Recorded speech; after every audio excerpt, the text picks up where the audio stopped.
अस्सलाम वालेकुम नाज़रीन। आजकल साबिक़ वज़ीर-ए-आज़म शाहिद खान अब्बासी की गिरफ़्तारी के बाद बहुत सी बातें मंज़र आम पर हैं। बहुत से हमारे कुछ सीनियर हमारे सहाफ़ी, हमारे कॉलमिस्ट, हमारे एंकर्स वो उनकी जो बड़ी शोला बयानी पर मबनी उनके कुछ बयानात हैं, उनके हवाले से बड़ी बात कर रहे हैं और कि बस शाहिद खान अब्बासी के ऊपर नैब ने एक ऐसे केस में हाथ डाला है जिसके अंदर कुछ नहीं है और शाहिद खान अब्बासी तो अब नैब को जाकर सिखाएंगे कि LNG LPG में क्या फ़र्क है और इसकी नैब को कैसे इंक्वायरी करनी चाहिए। तो इसके ऊपर बहुत सी ऐसी चीज़ें थी जो कि आपके साथ शेयर करना ज़रूरी थी, क्योंकि ये जो LNG की ज़रूरत क्यों पेश आई, इसका बैकग्राउंड क्या है और LNG पाकिस्तान पीपल्स पार्टी के दौरे हुकूमत में एंग्रो कंपनी का क्या किरदार था, उसको टर्मिनल लगाना चाहते थे, क्यों ना लगा सके। एंग्रो LNG कंपनी ने उस वक्त $5 मिलियन की गारंटी देने से क्यों इनकार किया था और उसके साथ इस पूरा प्रोसेस जो LNG की टर्मिनल से मुतल्लिक था, शाहिद खान अब्बासी का रोल था, कुछ अफसरान का रोल था, किस तरीके से उन्होंने सारा रोल प्ले किया, इसकी कुछ हक़ाइक़ आपके साथ शेयर करना ज़रूरी है जो कि डॉक्यूमेंट्स की रोशनी में है। उससे पहले मैं आपको बताता चलूँ कि 28 जुलाई 2013 को मैंने एक डॉन न्यूज़पेपर में स्टोरी फाइल की थी, चूँकि उस वक्त मैं डॉन TV के साथ वाबस्ता था। तो उस वक्त मैंने एक स्टोरी फाइल की थी कि एक ओगरा की जानिब से तीन कंपनियों को LNG के टर्मिनल की तामीर का एक लाइसेंस दिया गया था, जो कि बिल्कुल एक कमर्शियल प्रोजेक्ट था। हुकूमत पाकिस्तान की कोई गारंटी शामिल नहीं थी, कोई कमिटमेंट शामिल नहीं थी, बिलखुसूस जिस तरह अब एंग्रो को दी गई हैं। वो एक कमर्शियल प्रोजेक्ट था जिसके अंदर एंग्रो कंपनियाँ शामिल थी, जिसकी एंग्रो की company LNG terminal private limited company शामिल थी, एक तुर्किश कंपनी शामिल थी और एक पाकिस्तान गैस पोर्ट कंपनी शामिल थी। इन तीनों कंपनियों को लाइसेंस जारी हुआ 2011 में। उसके बाद इनकी ज़िम्मेदारी थी कि आप फाइनेंशियल क्लोज़ करें। ओगरा को $5 मिलियन की आप गारंटी जमा करवाएंगे कि अगर आप प्रोजेक्ट नहीं मुकम्मल करवाएंगे तो उसको इन कैश करवा लिया जाएगा।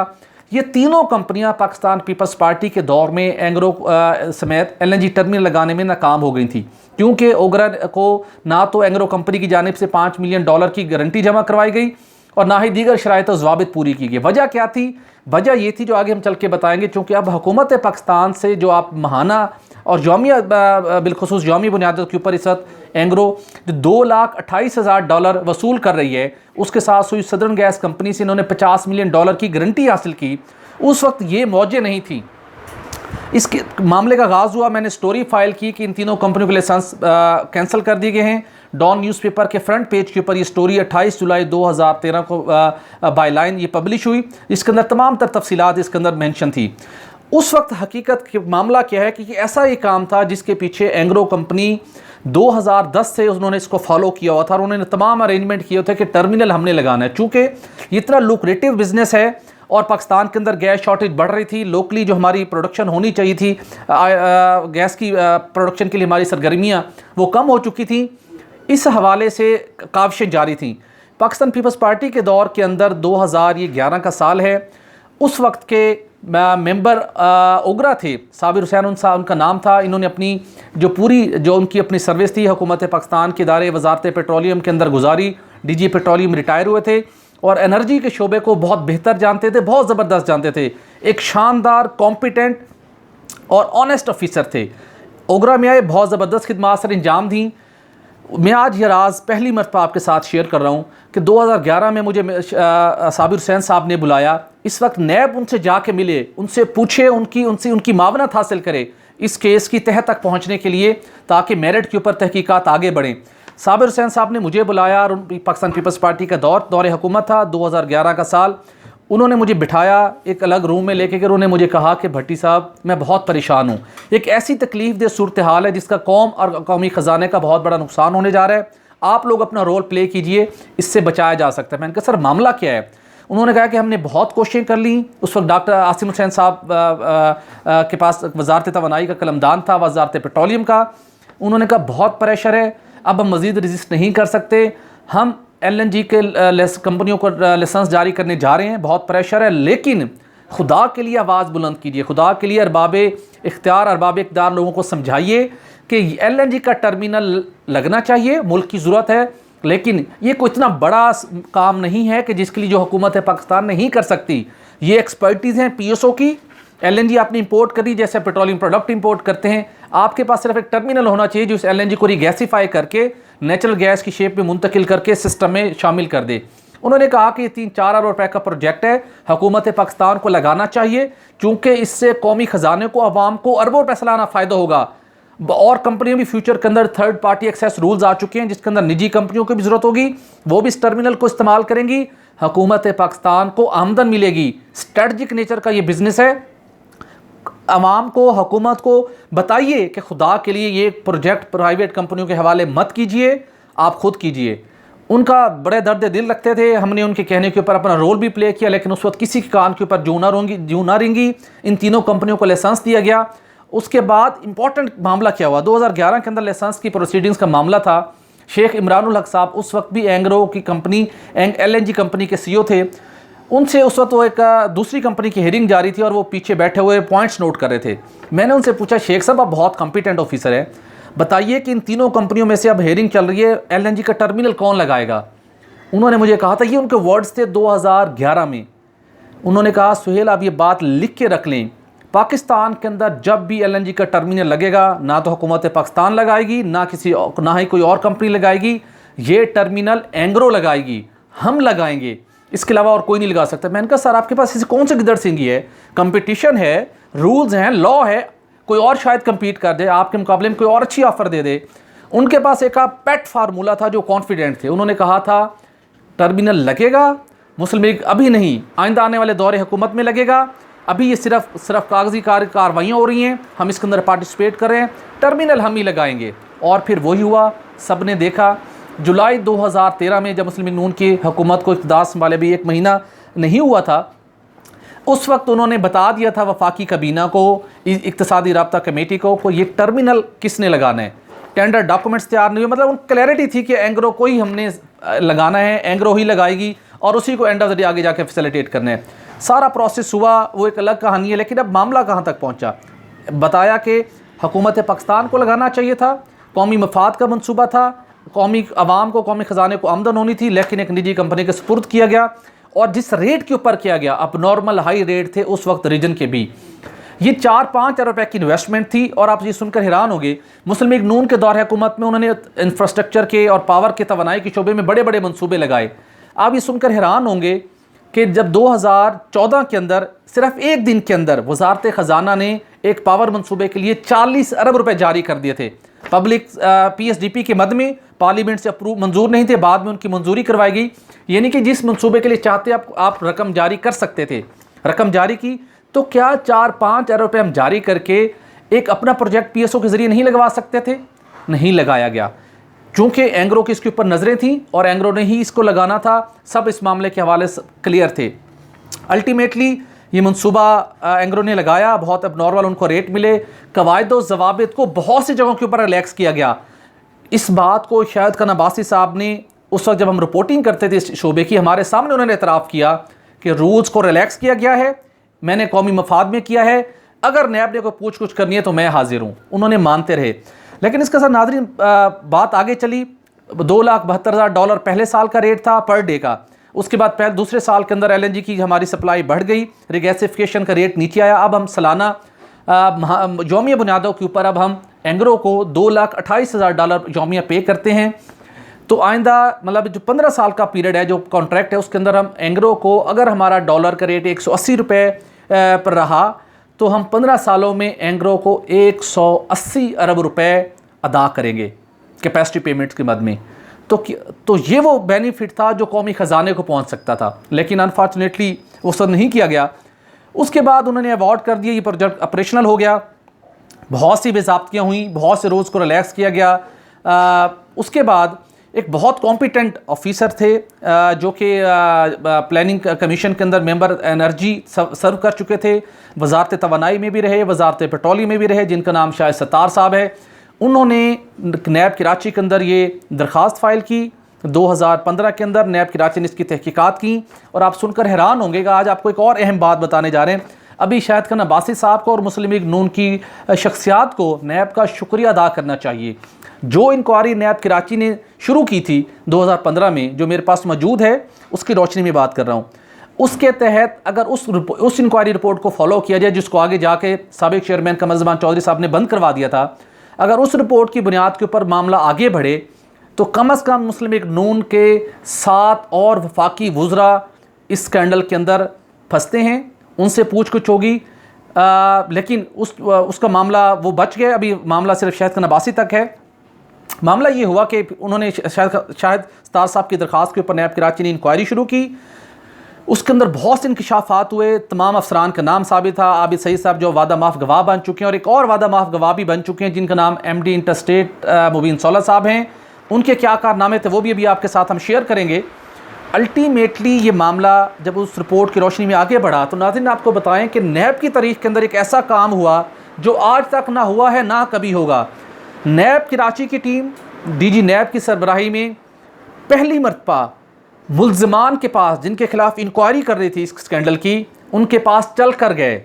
कौमी ख़जाने से उन्होंने एयरलाइन की टिकटें ख़रीदी, पूरी टीम आई और इस स्कैंडल के जो मरकज़ी मुल्ज़िमान थे उनकी बताए हुए एफेड के अंदर एक कोठी के अंदर नैब कराची की टीम को बुलाया गया। 2 दिन उनको शाहिद खान अब्बासी साहब और उनकी टीम ने प्रेजेंटेशन दी, कन्विंस किया और उसके बाद फिर कहते हैं कि चिरागों में रोशनी न रही। चेयरमैन नैब कमर ज़मान चौधरी साहब उस वक्त के थे, उन्होंने कन्विंस हो गए थे कि मैंने इस इंक्वायरी को हर सूरत निपटाना है। वो टीम वापस चली गई, कराची से टीम आई, टिकटें खरीदी, कौमी ख़जाने से पैसों से, अवाम के पैसों से, जो जिनका मकसद था कि वो करप्शन के मुल्ज़मान के खिलाफ खर्च उनको इंक्वायरी करनी है, वो रकम उनकी पूछ कुछ करने के लिए जिन्हें कराची बुलाना चाहिए था उनके लिए वो खुद इस्लामाबाद चल कर आए। वो वापस गए, मामला डंप कर दिया गया, मामला आगे ना बढ़ा। सितंबर 2017 में इस इंक्वायरी को बंद कर दिया गया कमर ज़मान चौधरी साहब की हिदायत के ऊपर।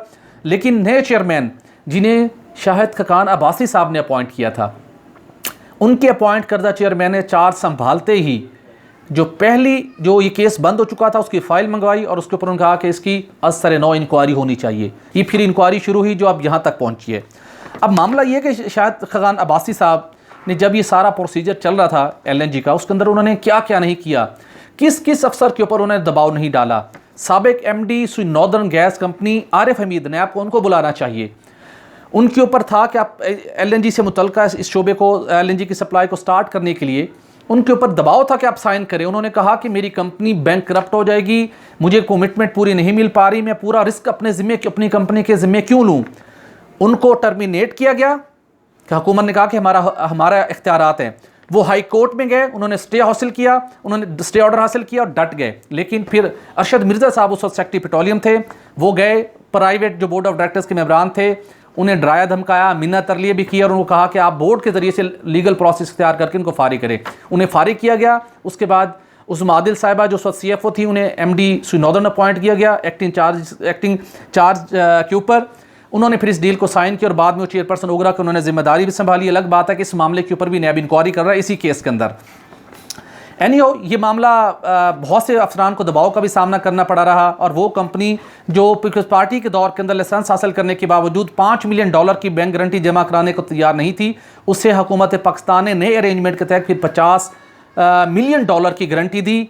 उनके पर डे की कैपेसिटी चार्जेस अपने ज़िम्मे लिए और उन्होंने टर्मिनल लगाया। उसके बाद मामला आता है कि एक और कंपनी जिसका नाम इंटरस्टेट गैस सिस्टम था, मुबीन सौलत साहब, ये तीसरी मरतबा शाहिद खान अब्बासी साहब के सिग्नेचर से इनको 3 साल के लिए MD अपॉइंट किया गया, एक्सटेंशन हासिल की। सारा प्रोसेस नाजरीन इन्होंने LNG टर्मिनल का एग्रो के साथ करवाया, बढ़ चढ़ के करवाया। जो लोग इससे फेमिलियर हैं और जो सारे मामलात को जानते हैं और नैब के भी मामलात इल्म में है, सारा कुछ करते रहे। और अब नैब ने जब उनको पकड़ा, आइए ज़रा बताइए कि आपने कैसे ये सारे मामले में फैसिलिटेट किया, कवायद की खिलाफ वर्जी की, आपका मैंडेट नहीं था ये काम करने का। नाज़रीन एक और इम्पॉर्टेंट मामला, ये जो मुबीन सौलत साहब हैं, शाहिद खान अब्बासी साहब के बाद मेन करैक्टर ये है जिसने इस एंग्रो के साथ इस डील को एग्जीक्यूट करवाने में अहम रोल प्ले किया। आप ये सुनकर हैरान होंगे कि पाकिस्तान की तारीख के अंदर किसी एक सरकारी अफसर को, सरकारी कंपनी के सरबराह को 4 कंपनियों का यक वक्त MD अपॉइंट नहीं किया गया LNG की इस डील को मटीरियलाइज करने के लिए, ऑपरेशनल करने के लिए। मुबीन सौलत साहब जो हर बात के ऊपर सर तस्लीम खम करते थे और आगे बढ़ चढ़ के मशवरे देते थे, उनको MD इंटरस्टेट गैस सिस्टम, उसके बाद MD GHPL का चार्ज दिया गया, उसके बाद MD पाकिस्तान LNG लिमिटेड और उसके बाद MD Pakistan LNG terminal limited company का चार्ज दिया गया। मसूफ ने सारे काम किए जो शाहिद खान अब्बासी साहब इस सारे मामलात को मटीरियलाइज करना चाहते थे, ताकि जो टर्मिनल के साथ कॉन्ट्रैक्ट किया गया उसको ऑपरेशनल करें, ताकि हमारे ऊपर कोई क्वेश्चन ना करे कि LNG आ नहीं पा रही और इसको आप पेमेंट्स कर रहे हैं। तो उसके अंदर इन्होंने भरपूर फैसिलिटेट किया। और जब नैब ने पूछ कुछ की, इनका जो बयान हमारे पास मौजूद है 4 सफ़ात पर मबनी, इन्होंने सारा मलबा उठा के शाहिद खान अब्बासी साहब और दीगर लोगों पर डाल दिया। वो खुद मासूम बन गया, जी मुझे कुछ पता नहीं था, मैं तो इस शोबे का आदमी नहीं था, जो काम मैं जानता था वो मैंने किया, मैंने कोई इजाफी पैसे नहीं लिए। तो मैं आपको नाज़रीन बताऊं, ये वो साहब हैं, वो MD हैं जिन्होंने GHPL से 60 लाख रुपए का चेक अपने नाम पे जारी करवा लिया था, और अपने एक साथ CFO थे GHPL के, उनके नाम उन्हें भी इतनी हिमालियत का चेक जारी करवा लिया था कि ये हमारा राइट बनता है, हमने खिदमत सर अंजाम दिए हैं।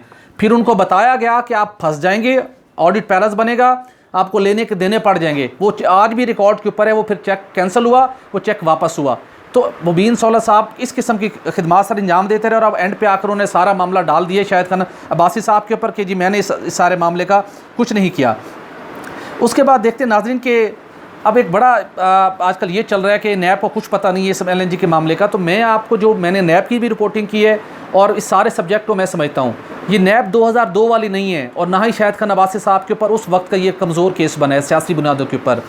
ये case open and shut case है, डॉक्यूमेंट्री एविडेंस हैं, वादा माफ गवाह एक नहीं 2 हैं, आबिद सईद साहब साबिक सेक्रेटरी पेट्रोलियम और मुबीन सौलत साहब, और उसके साथ नैब के पास बहुत से डॉक्यूमेंट्री एविडेंस हैं। और शाहिद खान अब्बासी साहब की वो स्टेटमेंट है जो वो मानते थे कि मैंने रूल रिलैक्स करके एंगरों को किया है फैसिलिटेट, लेकिन उनका दावा था कि मैंने नेशनल इंटरेस्ट में किया है। उनको इन तमाम सवालों के जवाब देने पड़ेंगे। नैब को पता है LPG क्या है और LNG क्या है, और जो सुई सदरन के पास एक इंफ्रास्ट्रक्चर था जिसको हम यूटिलाइज़ कर सकते थे शॉर्टेस्ट टाइम के अंदर, क्योंकि आपने सिर्फ एक FSRU लेके आना होता है जो कि फ्लोटिंग स्टोरेज रिगैसिफिकेशन यूनिट है, जो LNG को रिगैसिफाई करता है और पाइपलाइन में डालता है। वो सेटअप जो एंगरों के पास पहले से मौजूद था वही सुई सदरन के पास भी था, हमने उस वक्त उसको यूज़ नहीं किया। मुझे आज भी वो साबिर साहब की बात याद आती है कि यह हुकूमत को इस मामले को आगे बढ़ाना चाहिए था, यानी वो नहीं किया गया। बहुत संगीन मामला है। शाहिद खान अब्बासी साहब इस केस के अंदर कानून के मुताबिक मेरिट के ऊपर इंक्वायरी की गई तो किसी सूरत नहीं बच सकते। वो कहते हैं मैंने करप्शन नहीं की, कोई किकबैक नहीं लिया, ये उनका दावा दुरुस्त साबित हो सकता है, लेकिन इख्तियारात का गलत इस्तेमाल, प्राइवेट कंपनी को अरबों रुपए का फ़ायदा, कौमी ख़जाने पर बोझ, इससे आप नहीं बच सकते। तमाम नैब की तैयारी मुकम्मल है। इनके बचने का मुमकिन एक ही हल है कि फ्यूचर के अंदर हालात पाकिस्तान में आपको पता है कोई भी रुख इख्तियार कर सकते हैं, या तो कोई मुस्लिम लीग नून को और बिलखुसूस शाहिद खान अब्बासी साहब को NRO एलानिया या गैर एलानिया हो जिसके अंदर उनको ढील मिले, नैब से असल फाइलें गायब हो जाएं, नैब की तफ्तीशी अफसरान तब्दील हो जाएं, नैब के स्टार विटनेस गायब हो जाएं, कोई गवाही देने वाला ना हो, वादा माफ गवाह मुकर जाएं, तमाम जो दस्तावेजी सबूत हैं वो तो कागज़ जो उनके ऊपर स्याह हरूफ हैं वो सफ़ेद हो जाएं, कागज़ गुम हो जाएं, फिर तो शाहिद खान अब्बासी साहब बच सकते हैं। बसूरत दीगर शाहिद खान अब्बासी साहब इस केस में किसी सूरत नहीं बच सकते, क्योंकि बहुत से डॉक्यूमेंट्री एविडेंस उनके खिलाफ जा रहे हैं। इससे मुतल्लिक और बहुत सी तफसीलात मौजूद हैं जो हम आपके साथ गाहे बगाहे शेयर करेंगे, लेकिन ये वो मामला है जिससे कौमी ख़जाने को फ़ायदा पहुँचने के बजाय इस गरीब मुल्क को कर्ज़े के बोझ तले दबी आवाम को फ़ायदा पहुँचना चाहिए था। हमारी गैस हमें ज़रूर मिली, इजाफी गैस हमारी ज़रूरत थी, लेकिन जो मुल्की मौशियत को, इस आवाम को जो इसका रियल इसके फ्रूट्स मिलने चाहिए थे, जो इसके हकीकी समरात मिलने चाहिए थे सस्ते तरीन इस प्रोजेक्ट के ज़रिए से, वो बदकिस्मती के साथ हमें नहीं मिल पा रहे। काश ये 180 रुपये एंगरों के पास जाने के बजाय किसी सरकारी कंपनी के पास आते, कौमी ख़जाने में आते, और वो पैसा आवाम के फलाह बहबूद और तरक्याती मनसूबों पर खर्च होता, लेकिन बदकिस्मती के साथ अब ये हमारे पास नहीं रहा। नैब जिस तरीके से आगे बढ़ रही है, एक चीज़ लिख लीजिए, ये टर्मिनल चल रहा है, इसको हम बंद नहीं करना चाहते। लग चुका है, मुल्क के अंदर गैस की डिमांड है, लेकिन एंग्रो कंपनी को इस मामले के अंदर जो उन्होंने कैपेसिटी चार्ज पर डे या इसका वो किराया वसूल करते हैं, इसको उसके ऊपर उन्हें हर सूरत रिव्यू करना पड़ेगा। जो $2,28,000 है, उन्हें इसके ऊपर रिव्यू करना पड़ेगा। तकरीबन जो इसके मुख्तलिफ माहिरीन से मेरी बात हुई, इनको हाफ रेट से भी नीचे आना चाहिए। तो एग्रो कंपनी को इस सारे मामलात को गौर करना पड़ेगा। नैब के अंदर वो अपनी स्किन को सेव करने के लिए यही एक वाहिद मौका कि एग्रो कंपनी ने जितना बड़ा एम्पायर पाकिस्तान के अंदर बनी है, वो इस मुल्क की वजह से बनी है, इस मुल्क के गरीब आवाम की वजह से बनी है। उनके लिए ये पेन लें, माजी में जो हुआ सो हुआ, आप इस प्राइस को कम कीजिए, टर्मिनल ये चलता रहे और रियलिस्टिक हो के ये इस मुल्क के आवाम को, कौमी ख़जाने को उसका फ़ायदा पहुँचे। जो इंटरनेशनल प्रैक्टिस के मुताबिक प्राइस है वो आपको मिलनी चाहिए। इजाफी वसूली का सिलसिला तर्क होना चाहिए, और जिन किरदारों ने इसके ऊपर गफलत बरती उनके खिलाफ कानून के मुताबिक मेरिट के ऊपर इंक्वायरी मुकम्मल करके उनका ये केस मंतकी इंजाम तक पहुँचना चाहिए, ताकि मुस्तकबिल के अंदर कोई भी इस किस्म का सौदा ना करे जो मुल्की मफाद के मुनाफी हो, जो अवाम के मफाद के मुनाफी हो। इजाज़त दीजिए, अल्लाह हाफिज़।